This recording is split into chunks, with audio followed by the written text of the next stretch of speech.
नमस्कार दोस्तों, हमारे यूट्यूब चैनल एग्जाम लर्नर में आपका स्वागत है। दोस्तों, इस वीडियो में हम लोग जीआईसी प्रवक्ता परीक्षा जो कि आपका आज एग्जाम में आयोजित हुआ सामान्य अध्ययन पेपर का आंसर की हम लोग देखेंगे, जो कि आपका 100% इसमें सही आंसर की आपको दिया जाएगा। तो दोस्तों, वीडियो को लाइक शेयर कर दीजिएगा। चैनल पर पहली बार आए हैं तो चैनल को सब्सक्राइब कर लीजिएगा, साथ में बेल आइकन को प्रेस कर लीजिएगा, जिससे आने वाले अगले वीडियो का नोटिफिकेशन आपको पहले मिलता रहे। हम आपको सेट सी का जो है आंसर की आपको बता रहे हैं। तो जो लोग जिनका सेट सी होगा वो सीधे मिला सकते हैं, और जिनका सेट सी के अलावा अदर सेट है वो क्वेश्चन को देख करके अपना आंसर जो है टिक कर लेंगे। तो चलिए जो है देखते हैं। तो ये आपका सेट सी है, आप देख सकते हैं यहाँ पे। तो सेट सी का जो सामान्य अध्ययन का पहला क्वेश्चन था, तो आपको पता होगा 1 से 40 तक सामान्य अध्ययन के क्वेश्चन दिए गए थे। तो पहला जो क्वेश्चन था सेट सी का, निम्नलिखित में से कौन हड़प्पीय पुरास्थल उत्तर प्रदेश में स्थित नहीं है। 4 विकल्प दिया गया था, हुलास, देसलपुर, आलमगीरपुर और मांडी। तो यहाँ पे बी ऑप्शन सही है, देसलपुर। ये आपका उत्तर प्रदेश में नहीं, ये गुजरात में है। दूसरा क्वेश्चन पूछा गया था, उत्तर प्रदेश में मयूर संरक्षण केंद्र निम्नलिखित में से किस स्थान या जनपद में स्थित है। तो उत्तर प्रदेश के मथुरा जनपद में है मयूर संरक्षण केंद्र। बी विकल्प यहाँ पे सही हो जाएगा। तीसरा प्रश्न पूछा गया था, निम्नलिखित में से कौन सा एक उत्तर प्रदेश का लोक नृत्य है। तो यहाँ पे जैता सही हो जाएगा, डी ऑप्शन। जैता उत्तर प्रदेश का लोक नृत्य है। और चौथा प्रश्न पूछा गया था, भारत के कुल भौगोलिक क्षेत्रफल में उत्तर प्रदेश का कितना भौगोलिक प्रतिशत है। तो उत्तर प्रदेश का है 7.33%। ये ऑप्शन यहाँ पे सही हो जाएगा।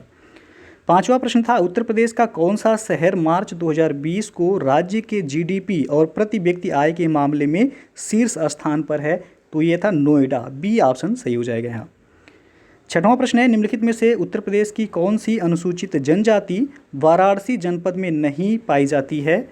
तो इसमें सहरिया जनजाति, ये वाराणसी जनपद में नहीं बल्कि सोनभद्र जनपद में जनजाति पाई जाती है। नेक्स्ट है आपका, निम्नलिखित में से कौन सा उत्तर प्रदेश का उद्योग नहीं है। तो 4 ऑप्शन था, सीमेंट उद्योग, चीनी, कपड़ा, ऑटोमोबाइल। तो इसमें ऑटोमोबाइल उद्योग ये उत्तर प्रदेश का प्रमुख उद्योग नहीं है, पूछा है प्रमुख उद्योग। तो डी ऑप्शन सही हो जाएगा। आठवां प्रश्न पूछा था, बाणभट्ट ने हर्षचरित में किस मौर्यकालीन शासक का उल्लेख किया है। तो ये बृहद्रथ का इन्होंने उल्लेख किया है। बी ऑप्शन सही हो जाएगा। और 9वां क्वेश्चन है, निम्नलिखित में से राज्य के नीति निर्देशक तत्वों का कौन सा अनुच्छेद राज्य को निर्देशित करता है कि वे उद्योगों के प्रबंधन में कामगारों की सहभागिता को सुनिश्चित करे। तो ये आपका आर्टिकल 43A विकल्प यहाँ पे सही हो जाएगा।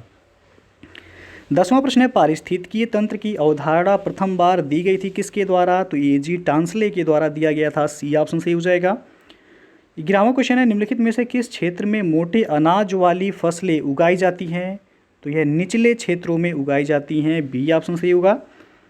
12 नंबर प्रश्न है, मौलिक कर्तव्यों को भारतीय संविधान में 42वें संविधान संशोधन अधिनियम 1976 के द्वारा निम्नलिखित की सिफारिशों के अनुसार जोड़ा गया था। तो यह स्वर्ण सिंह समिति की अनुशंसा पर जोड़ा गया था। सी ऑप्शन सही हो जाएगा। 13 नंबर क्वेश्चन है कि भारतीय राष्ट्रीय कांग्रेस में सम्मिलित होने के लिए सुभाष चंद्र बोस को किसने प्रेरित किया था। तो चित्तरंजन दास और M.K. गांधी ने। डी ऑप्शन सही हो जाएगा यहाँ। अगला प्रश्न है, निम्नलिखित में से कौन सा एक भारत निर्माण योजना का संघटक नहीं है। तो इसमें ग्रामीण उद्योग भारत निर्माण योजना का संघटक नहीं है। सी ऑप्शन सही हो जाएगा। और अगला क्वेश्चन है कि भारत में म्यूचुअल फंड को निम्नलिखित में से किस संस्था के द्वारा विनियमित किया जाता है। तो यह सेबी के द्वारा विनियमित किया जाता है। बी ऑप्शन यहाँ पे सही हो जाएगा। 16 नंबर प्रश्न है कि बैंकों में उपभोक्ता सेवाओं में सुधार का सुझाव देने के लिए निम्नलिखित में से किस समिति का गठन किया गया था। तो यह किया गया था गोईपोरिया समिति का गठन। सी ऑप्शन सही हो जाएगा यहाँ पे।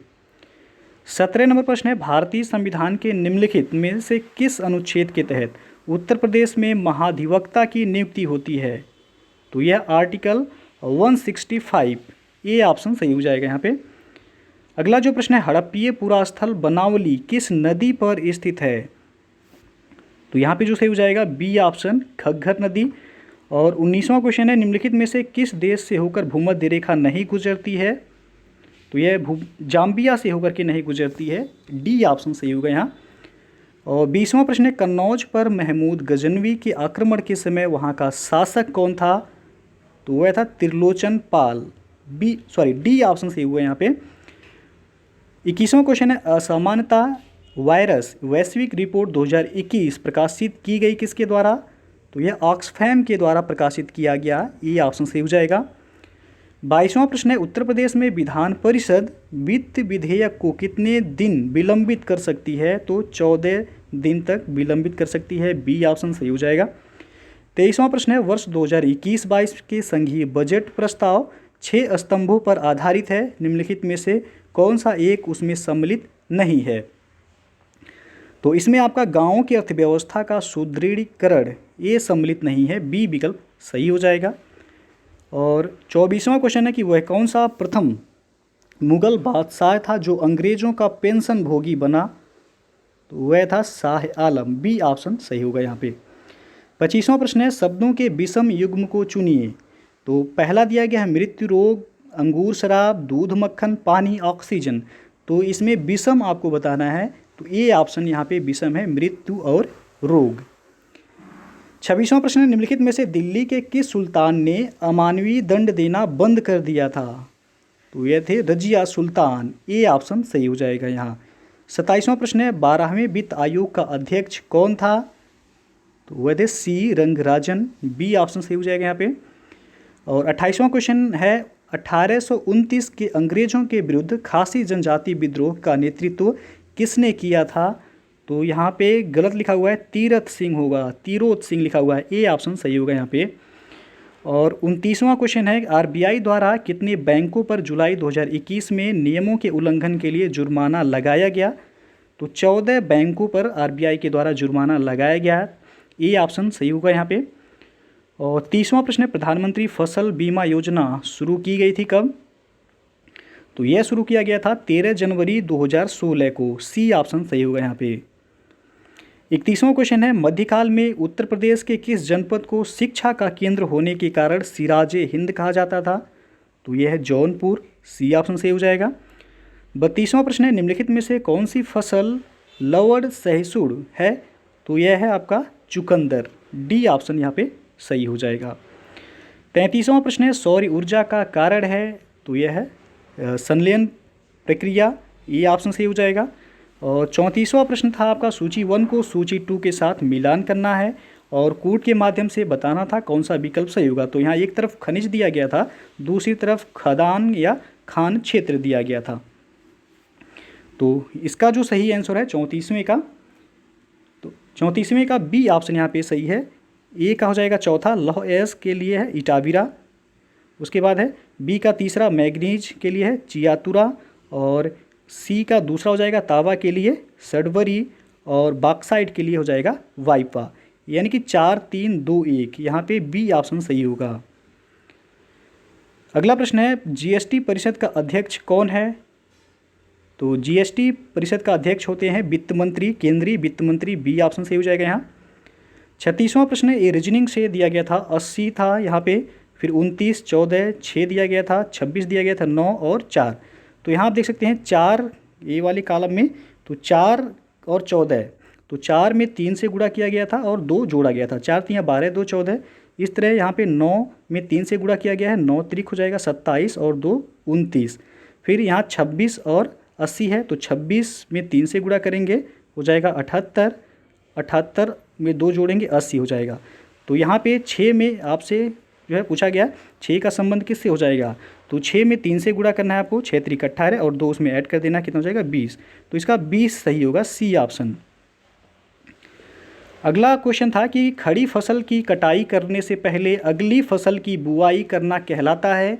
तो वह रिले खेती कहलाता है, डी ऑप्शन सही हो जाएगा यहाँ पे।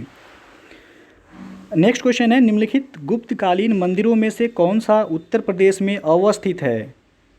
तो उत्तर प्रदेश में है देवगढ़ का दशावतार मंदिर, डी ऑप्शन सही हो जाएगा, ये गुप्तकालीन मंदिर है। और 39वां प्रश्न था निम्नलिखित युग्मों में कौन सा एक सही सुमेलित नहीं है? एक तरफ ताप विद्युत गृह दिया गया है, दूसरी तरफ राज्य दिया गया है। तो बाढ़ ताप विद्युत गृह बिहार में है, बिल्कुल सही है, बी है। लारा छत्तीसगढ़ में, ये भी सही है। कुडगी कर्नाटक में है, ये भी सही है। गाडरवारा आंध्र प्रदेश दिया गया, गलत है। गाडरवारा ताप विद्युत गृह ये मध्य प्रदेश में है। तो यहाँ पे डी ऑप्शन सही हो जाएगा, ये आपका सुमेलित नहीं है। अगला जो क्वेश्चन है और ये अंतिम क्वेश्चन था कि निम्नलिखित युग्मों में से कौन सा एक सही सुमेलित नहीं है।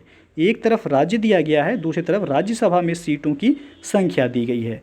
तो पहला है असम। असम में राज्यसभा सीटों की संख्या कितना दिया गया है, तो 6 दिया गया है, जो कि गलत है। असम में राज्यसभा के सदस्यों की संख्या यानी सीटों की संख्या 7 है, ना कि 6। तो पहला ही ऑप्शन यहाँ पे सही हो जाएगा। पूछा है कौन सा सही सुमेलित नहीं है। छत्तीसगढ़ में 5 है राज्यसभा सीटों की संख्या, हिमाचल प्रदेश में 3 है, उत्तर प्रदेश में 31 है। तो 40वें क्वेश्चन का आंसर ए ऑप्शन जो है सही होगा यहाँ पे। तो दोस्तों ये था आपका आज के जो जीआईसी प्रवक्ता परीक्षा का पेपर हुआ है उसका सामान्य अध्ययन का पेपर, जिसमें 40 क्वेश्चन पूछे गए थे। तो आप लोगों के कितने प्रश्न जो है सही हो रहे हैं तो कमेंट बॉक्स में कमेंट करके ज़रूर बताइएगा। तो वीडियो यदि अच्छा लगा हो तो लाइक शेयर कर दीजिएगा। चैनल को अभी तक आप सब्सक्राइब नहीं किए हैं तो चैनल को सब्सक्राइब कर लीजिएगा, साथ में बेल आइकन को प्रेस कर लीजिएगा, जिससे आने वाले अगले वीडियो का नोटिफिकेशन आपको पहले मिलता रहे। तो वीडियो को पूरा देखने के लिए बहुत बहुत धन्यवाद।